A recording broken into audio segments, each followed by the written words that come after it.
Hello मेरे प्यारे दोस्तों, क्या हाल चाल, कैसे हैं आप लोग। आई होप कि आप लोग एकदम मस्त होंगे, स्वस्थ होंगे और अच्छे से पढ़ाई कर रहे होंगे। आज के इस वीडियो में हम लोग देखने वाले हैं कक्षा 10 के फिजिक्स यानी कि विज्ञान के फिजिक्स में अगर हम देखें तो इसका पहला चैप्टर है प्रकाश का परावर्तन तथा अपवर्तन। इसके पहले हमारे 2 लेक्चर जा चुके हैं, जिसमें से हमने पहले लेक्चर में प्रकाश के गुण, प्रतिबिंब और परावर्तन के नियम बताए थे, और दूसरे लेक्चर में हमने उसके आगे के जितने भी टॉपिक है उसे बताया था, जैसे कि दर्पण और समतल दर्पण, अवतल दर्पण, उत्तल दर्पण, गोली दर्पण, ये सब हमने बताया था। तो आज हम वही गोली दर्पण में उसके आगे के जितने भी पॉइंट है, जितने भी टॉपिक है, उसे हम लोग क्लियर करेंगे।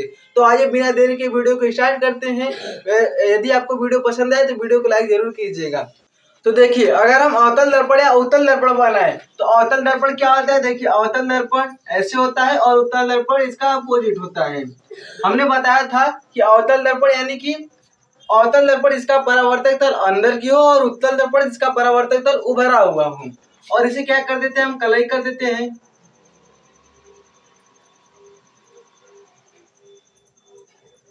हम क्या कर दिए, इसके कलई की दिए। और कलई हम किस साइड करते हैं, हमेशा कलई हम लोग करते हैं दाहिने साइड। हम किस साइड करते हैं, हमेशा दाहिने साइड क्या करते हैं, कलई कर देते हैं। कलई लाल ऑक्साइड से कलई कर देते हैं। और एक हमारी रेखा होती है जिसे हम क्या बोलते हैं, मुख्य अक्ष बोलते हैं। और मुख्य अक्ष को किससे, ये मुख्य अक्ष हो गया, और ये हमारा बिंदु है, इसे हम पोल कहते हैं यानी पी कहते हैं। और इसमें बहुत से इसी सारे परिभाषाओं को हम लोग देखने वाले हैं, यानी कि हमारा ये ध्रुव क्या होता है, और वक्रता केंद्र क्या होता है, वक्रता त्रिज्या क्या होता है, फोकस दूरी क्या होती है, फोकस क्या होता है, इन सारे परिभाषाओं को हम लोग देखेंगे। और इसमें हमारे एक न्यूमेरिकल भी आता है, जो होता है F बराबर R/2 वाला सूत्र होता है, तो उसे भी हम लोग देखेंगे। तो हमारा देखिए, हमारा पहला परिभाषा क्या है, पहला परिभाषा हमारे पास दर्पण का ध्रुव। हम लोग लिखेंगे दर्पण का ध्रुव। अब दर्पण के ध्रुव को देखिए, हम पी से, ध्रुव का इंग्लिश क्या होता है, पोल, पोल यानी पी से लिखते हैं, और ये हमारा पी होता है। तो अगर इसका कोई परिभाषा आपसे पूछे, और ये देखिए परिभाषा क्यों इंपॉर्टेंट है, क्योंकि जब आप प्रतिबिंब बनाना सीखेंगे, यानी कि प्रतिबिंब कैसे बनता है, अवतल दर्पण द्वारा प्रतिबिंब के 6 नियम है, उत्तल दर्पण द्वारा 2 नियम है। तो ये जब हम नियम को देखेंगे, और इसमें नियम बहुत सारे हैं, तो अगर हमें ये परिभाषा पता नहीं रहेंगी तब हम कैसे प्रतिबिंब बनाएंगे। तो इसके लिए हमें पहले परिभाषा को पता होना चाहिए। तो हमारा पहला परिभाषा है दर्पण का ध्रुव। आखिर दर्पण का ध्रुव क्या होता है, यानी कि तो गोली दर्पण या फिर अवतल दर्पण बोले या उत्तल दर्पण बोले, तो हम इसे क्या बोलते हैं, गोली दर्पण, क्योंकि गोले से ही कटा हुआ भाग है।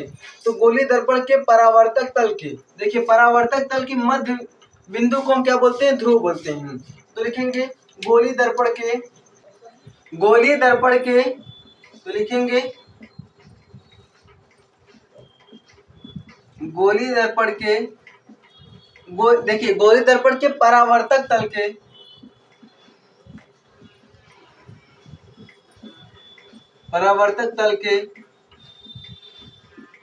मध्य बिंदु को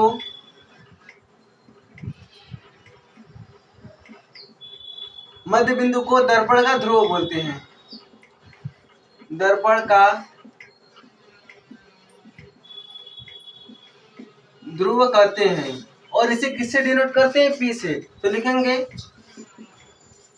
इसे पी से प्रदर्शित करते हैं, इसे पी से प्रदर्शित करते हैं,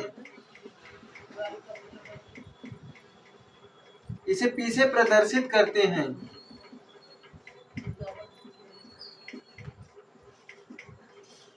इसे किससे लिखते हैं, तो इसे हम लोग पी से लिखते हैं। अगर कोई आपसे पूछे कि दर्पण का ध्रुव किसे कहते हैं, तो गोली दर्पण के परावर्तक तल के मध्य बिंदु को दर्पण का ध्रुव कहते हैं। क्या कहते हैं, दर्पण का ध्रुव कहते हैं। और इसे किसे लिखते हैं, इसे पी से लिखते हैं।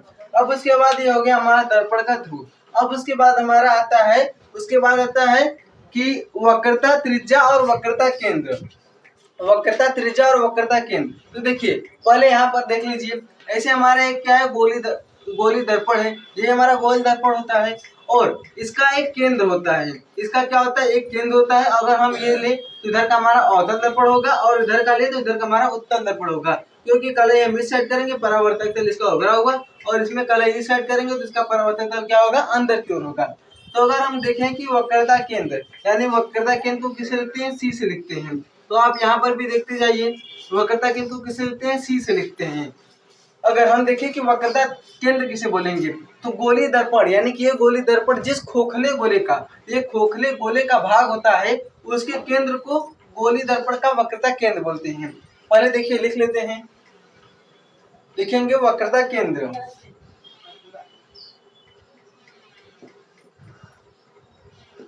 वक्रता केंद्र, तो वक्रता केंद्र को क्या बोलेंगे, गोली दर्पण,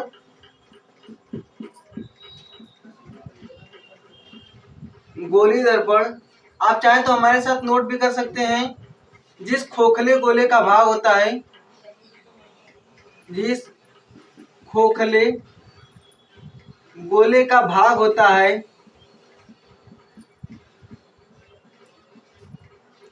गोली दर्पण जिस खोखले गोले का भाग होता है, उसके केंद्र को, उसके केंद्र को गोली दर्पण जिस खोखले गोले का भाग होता है, उसके केंद्र को वक्रता केंद्र कहते हैं। उसके केंद्र को दर्पण का वक्रता केंद्र बोलते हैं, या फिर उसके केंद्र को वक्रता केंद्र कहते हैं,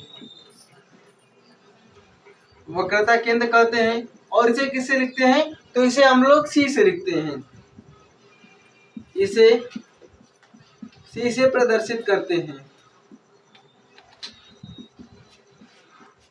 सी से प्रदर्शित करते हैं। इसे हम लोग किसे लिखते हैं, तो इसे हम लोग सी से लिखते हैं। और देखिए जैसे हमारे पास एक गोला है, ये क्या है, गोला है, खोखला गोला है, इसके काट कर हम ये अवतल दर्पण और ये क्या उत्तल दर्पण बनाते हैं। इसका नाम लिख देते हैं अवतल दर्पण, और ये हमारे पास क्या है, उत्तल दर्पण। और अब दर्पण में समझते थे कि हमारा ध्रुव क्या होता है, पोल कहाँ पर होता है, ध्रुव यानी पोल कहाँ पर होता है, वक्रता केंद्र कहाँ पर होता है। तो ये देखिए हमारे पास दर्पण है, और ये जो हमारे पास एक गोला है और गोला है, आप मत समझिएगा क्या है, वृत्त है। देखिए वृत्त और गोले में अंतर होता है, गोला हमारा 3D होता है और वृत्त हमारा 2D होता है। तो ये गोला है और गोले का एक केंद्र होता है, तो इस केंद्र को, इस दर्पण का, इस केंद्र को इसके दर्पण का वक्रता केंद्र कहते हैं। अब उसके बाद इस केंद्र से और यहाँ से इसके पोल के बीच की एक दूरी आती है, जिसे हम वक्रता त्रिज्या कहते हैं। तो उसे देखते हैं, हमारा अगला पॉइंट क्या होगा, वक्रता त्रिज्या।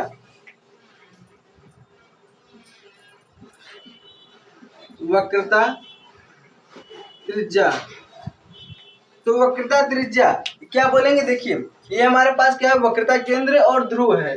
तो वक्रता केंद्र और ध्रुव के बीच की जो दूरी होगी, देखिए समझेगा, इसमें कंफ्यूजन होगा, मुख्य अक्ष और वक्रता केंद्र में आपको कंफ्यूजन होगा, तो कंफ्यूजन मत कीजिएगा। यहाँ पर देखिए ध्रुव और वक्रता केंद्र के बीच की दूरी को हम वक्रता त्रिज्या बोलते हैं, और ध्रुव और वक्रता केंद्र को मिलाने वाले रेखा को मुख्य अक्ष बोलते हैं। तो मुख्य अक्ष का परिभाषा हम आगे देखेंगे, पहले हम ये देख लेते हैं, ये क्या है हमारे पास, ध्रुव, ये हमारे पास ध्रुव है, और ये क्या है, वक्रता केंद्र। ध्रुव और वक्रता केंद्र के बीच की दूरी को वक्रता त्रिज्या बोलते हैं।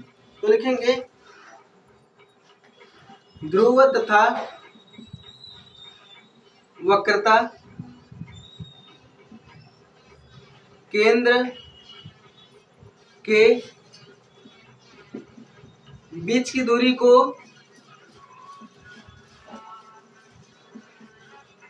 ध्रुव तथा वक्रता केंद्र के बीच की दूरी को क्या बोलेंगे हम लोग, वक्रता त्रिज्या कहते हैं, वक्रता त्रिज्या कहते हैं। और इसे किससे लिखते हैं, तो लिखेंगे इसे कैपिटल आर से प्रदर्शित करते हैं। इसे हम किससे, कैपिटल आर से प्रदर्शित करते हैं। तो वक्रता त्रिज्या क्या हुआ, ये हमारे पास देखिए क्या है, हमारे पास वक्रता केंद्र है, और ये क्या है, हमारे पास ध्रुव है। तो वक्रता केंद्र और ध्रुव के बीच की दूरी को हम क्या बोलेंगे, वक्रता त्रिज्या बोलेंगे। यहाँ से यहाँ तक की बीच की दूरी को, यहाँ से यहाँ तक की बीच की दूरी क्या बोलेंगे, वक्रता त्रिज्या बोलेंगे, और इसे कैपिटल आर से प्रदर्शित करते हैं।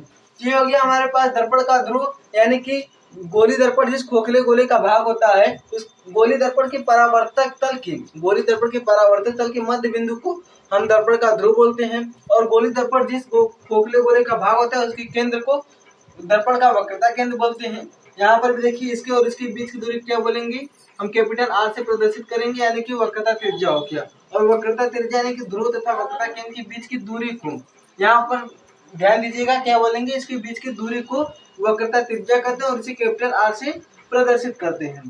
तो आप लोग इतना स्क्रीनशॉट ले लीजिए, फिर इसके बाद इसके आगे की परिभाषाएं को देखेंगे। तो अब हमारा चौथा पॉइंट होगा मुख्य अक्ष। आखिर हम मुख्य अक्ष किसे कहते हैं?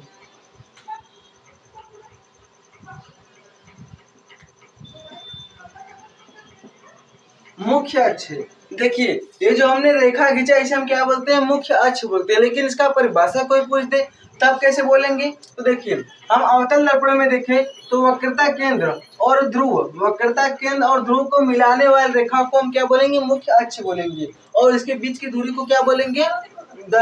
इसके बीच की दूरी को वक्रता त्रिज्या बोलते हैं। तो ये हो गया मुख्य अक्ष, यानी कि लिखेंगे वक्रता केंद्र, वक्रता केंद्र और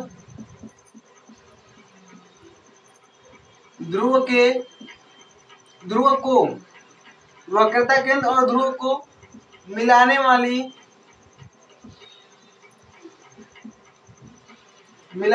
सरल रेखा,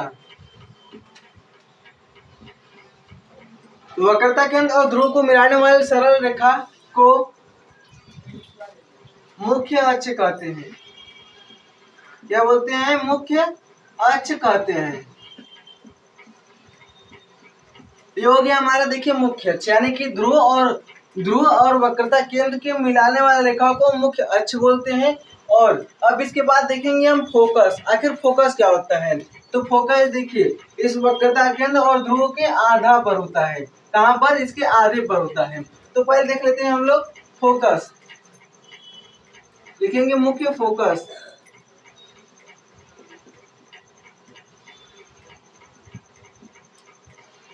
मुख्य फोकस यानी कि मुख्य फोकस को हम किससे? एफ से लिखते हैं। और अगर इसका कोई आपसे परिभाषा पूछे तो इसका देखिए एक परिभाषा क्या होगा? यदि हम मुख्य अक्ष के समांतर कोई रेखा लग जाए, जैसे हमने इसका किरण आरेख बनाया था तब बताया था कि यदि मुख्य अक्ष के समांतर कोई रेखा आ रही है तो दर्पण से टकराने के बाद वो जिस बिंदु से जाती है उसे हम क्या बोलते हैं? फोकस बोलते हैं। और एक और रेखा, अगर हम इसके कोई अन्य परिभाषा देखें तो ध्रुव और वक्रता केंद्र के मध्य बिंदु को हम क्या बोलते हैं? ध्रुव और वक्रता केंद्र के मध्य बिंदु को फोकस बोलते हैं। तो आप ये भी कर सकते हैं, या फिर मुख्य अक्ष के समांतर आने वाली रेखा दर्पण से जिस बिंदु पर टकराती, दर्पण से टकराने के बाद उसका परावर्तन होता है, परावर्तन होने के बाद मुख्य अक्ष के जिस बिंदु पर टकराती है उसे हम फोकस बोलते हैं। जैसे एक बार देख लीजिए आप लोग, यहाँ पर ये हमारे पास दर्पण है और ये क्या है? इसका कलई किया हुआ भाग है। अगर हम मुख्य अक्ष के समांतर कोई रेखा लेकर जाए, मुख्य अक्ष के समांतर अगर कोई रेखा लेकर जाए और ये दर्पण से टकराने के बाद जिस बिंदु पर मिलती है, यहाँ पर मिल गई, तो ये क्या होगा? हमारा फोकस होगा। ये हमारा फोकस होता है। या फिर आप ये भी कर सकते हैं, ये हमारा देखिए वक्रता केंद्र होता है, तो हम ये, और ये क्या, ये वक्रता केंद्र और ये क्या होता है? ध्रुव होता है। तो ये ध्रुव और वक्रता केंद्र के मध्य बिंदु को क्या बोलते हैं? फोकस बोलते हैं, क्योंकि फोकस हमेशा केंद्र वक्रता केंद्र और ध्रुव के बीच ही होता है। तो आप इसका दोनों परिभाषा लिख सकते हैं, दोनों सही होगा। तो हम इसका कौन सा परिभाषा लिखेंगे? हम दूसरा वाला लिख लेते हैं जो कि छोटा है। तो क्या होगा? वक्रता केंद्र और ध्रुव के बीच मध्य बिंदु को, वक्रता केंद्र और ध्रुव के मध्य बिंदु को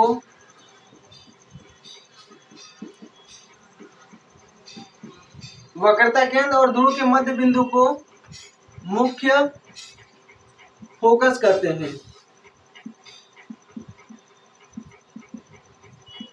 मुख्य फोकस करते हैं। और इसे किससे प्रदर्शित करते हैं? तो इसे कैपिटल आर से प्रदर्शित करते हैं। इसे कैपिटल आर से प्रदर्शित करते हैं।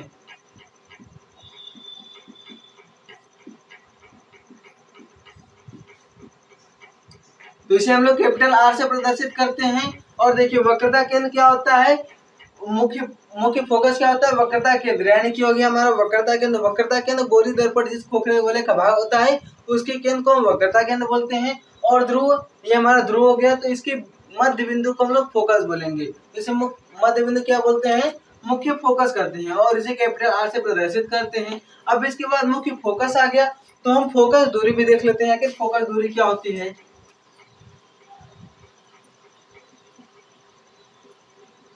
फोकस दूरी।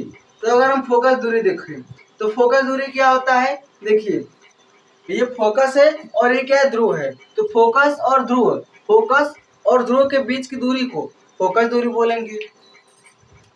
लिखेंगे मुख्य फोकस और ध्रुव के बीच की दूरी को देखिए मुख्य फोकस और ध्रुव के बीच की दूरी को फोकस दूरी कहते हैं। फोकस दूरी कहते हैं। और इसे किससे प्रदर्शित करते हैं, देखिए वक्रता त्रिज्या को हम लोग कैपिटल आर से प्रदर्शित करते हैं और फोकस दूरी को स्मॉल एफ से। तो लिखेंगे इसे स्मॉल एफ से प्रदर्शित करते हैं। इसे स्मॉल एफ से प्रदर्शित करते हैं।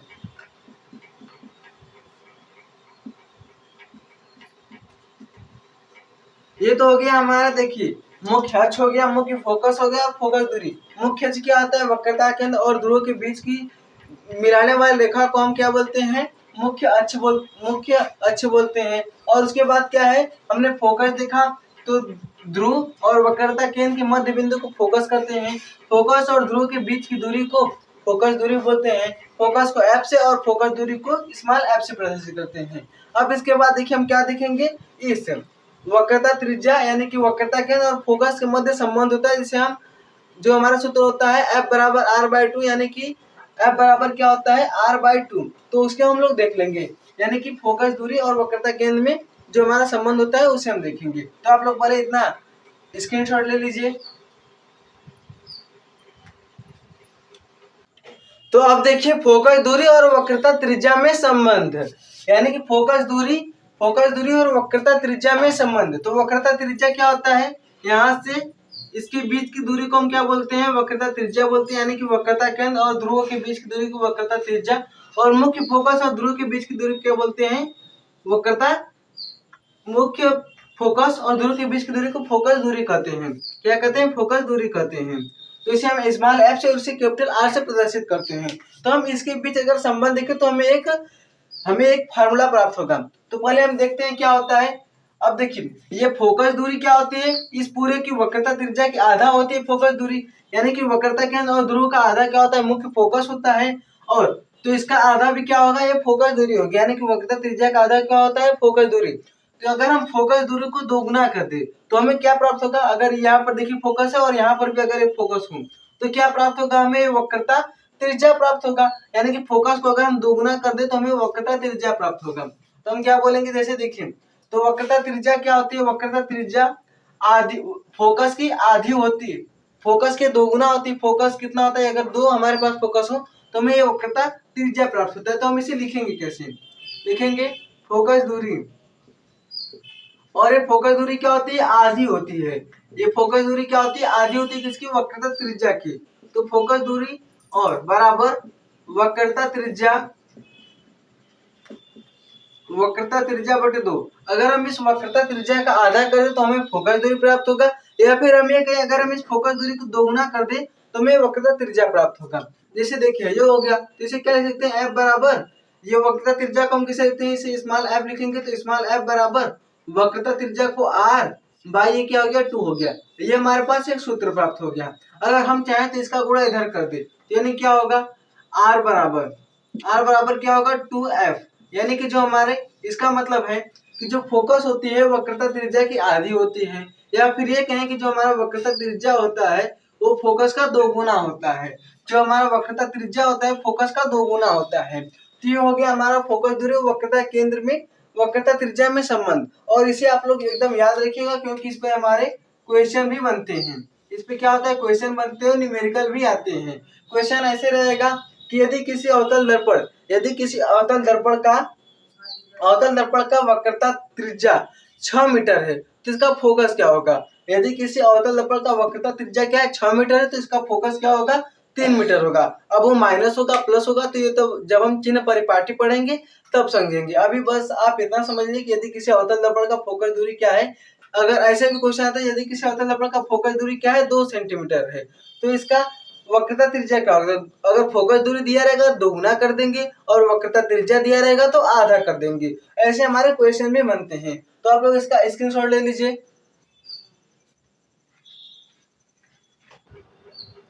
तो आई होप दोस्तों कि आप लोग को ये सारे पॉइंट समझ में आ गए होंगे और ये सारी परिभाषाएं आपको याद हो गई होंगी, क्योंकि हमने आपको सिर्फ परिभाषाएं नहीं बताई, वो होता क्यों है ये भी हमने आपको बताया।